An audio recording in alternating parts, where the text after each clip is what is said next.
How do we add variables in algebra? We simply use two rules. If the signs are the same, plus, plus, you add and keep the sign.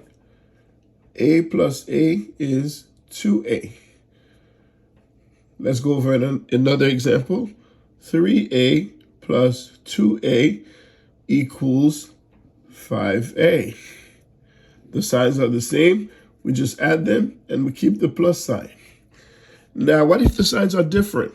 If the signs are different, one is plus, one is negative, you subtract and keep the sign of the larger number.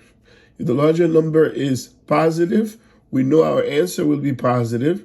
So we subtract 3 from 8, you get 5, and you keep the A. So 8A plus negative 3A is 5A. Let's go over another example. Negative 8 plus 5A, negative 8A plus 5A equals what? The signs are different, so we subtract. We know we're going to get 3, but which sign we're going to keep? The sign of the larger number. We keep the sign of the larger number. Therefore, our answer is negative 3A. All right?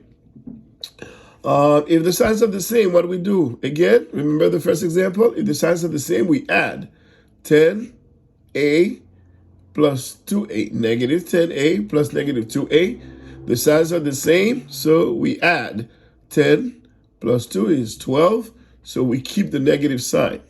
Okay? So therefore, our answer is negative 12. Now, let's be more concrete. Let me give you an example in real life. If you have 12 shirts, you lose 2 shirts. How many shirts you have left? All right, the signs are different, so we subtract and we keep the sign of the larger number. So you have 10 shirts left. All right, let's put a plus here so I don't get you confused. Plus. All right.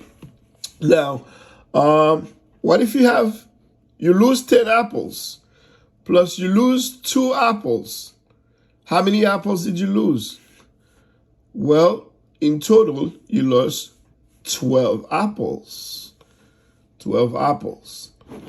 Now, who can tell me why? Who can tell me why is it negative 12 apples? All right, I'll wait for your answers in your comments. Okay? All right. See you next time.